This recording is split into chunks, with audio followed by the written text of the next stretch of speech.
Faith is not a blind belief. It is the strength found in our shared community and the convictions that shape our nation. Welcome to Faith in America, exploring political and patriotic themes for a stronger nation.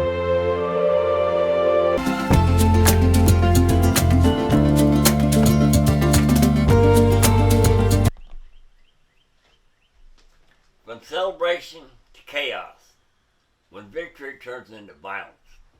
The New York Knicks have captured their first NBA championship in decades.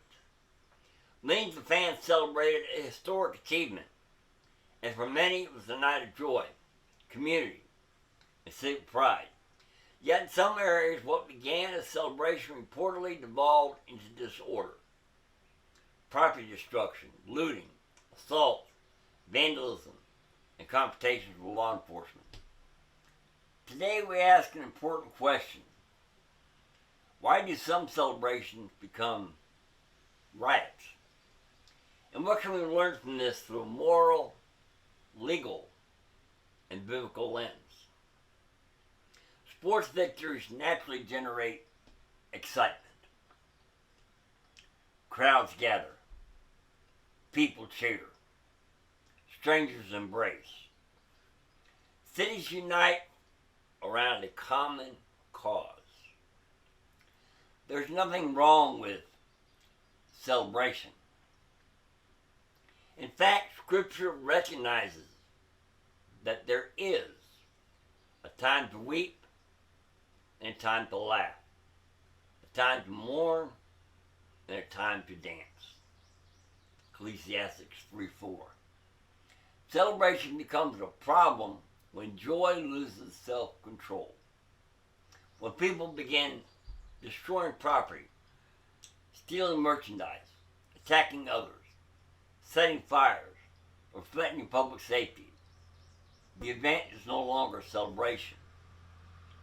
It becomes lawlessness. The championship did not cause the crime. The championship merely provided an opportunity for individuals already willing to break the law.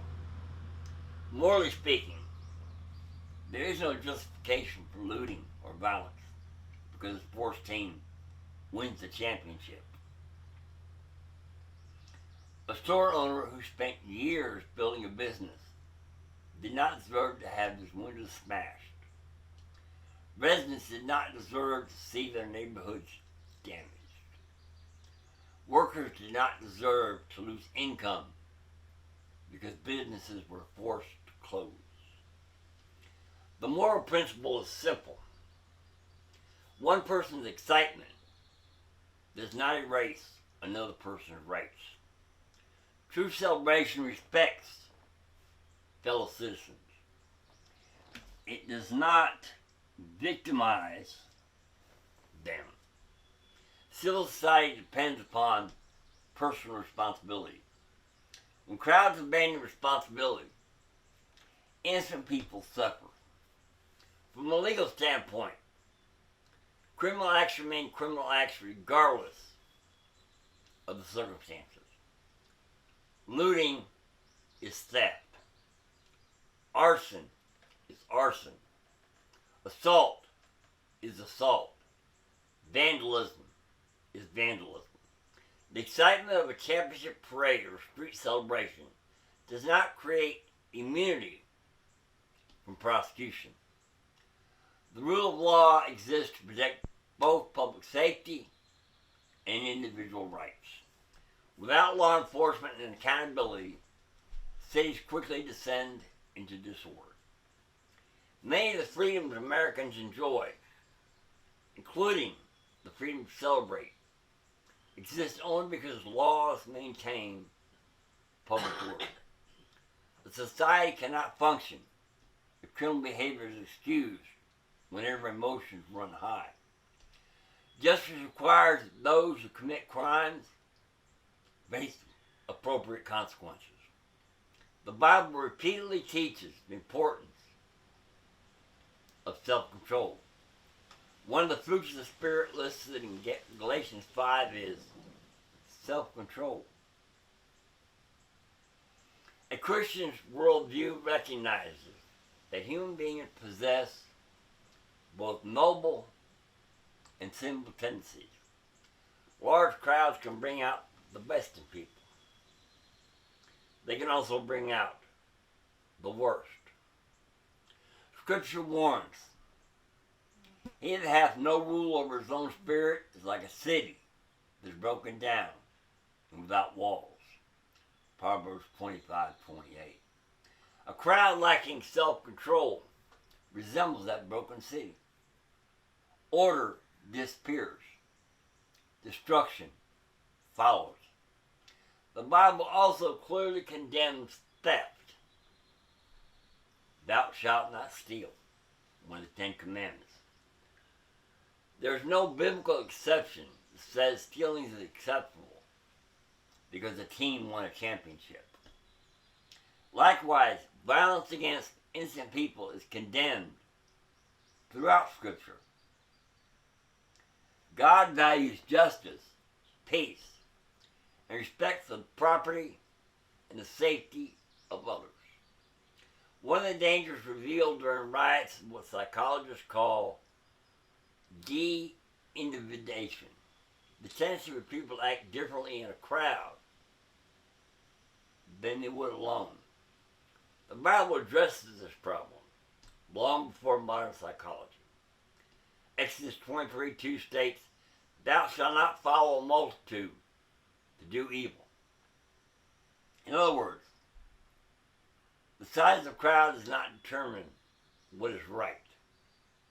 1,000 people doing wrong does not make wrong become right.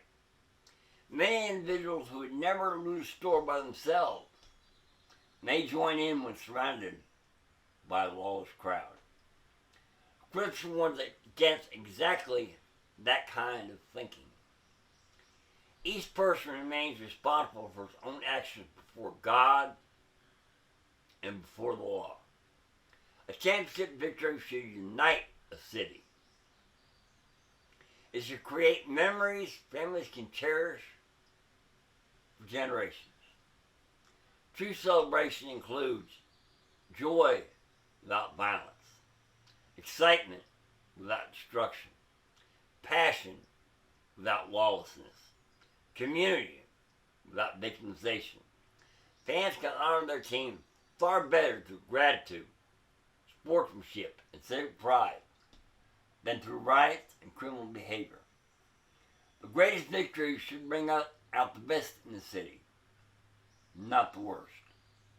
The Knicks championship is a historic sports achievement. The actions of criminals who may exploit that moment should not define the millions of law-abiding fans who simply wanted to celebrate. The lesson is larger than basketball. A healthy society depends upon character. When morality, personal responsibility, and respect for the law are abandoned, celebration becomes chaos. As Christians, we're reminded that freedom requires self-control. Joy should be tempered by wisdom, and every person is accountable to both earthly authorities and ultimately to God. Blessed are the peacemakers, for they shall be called the children of God. Matthew 5:9. Thank you for listening to today's episode from celebration to chaos, when victory turns into violence.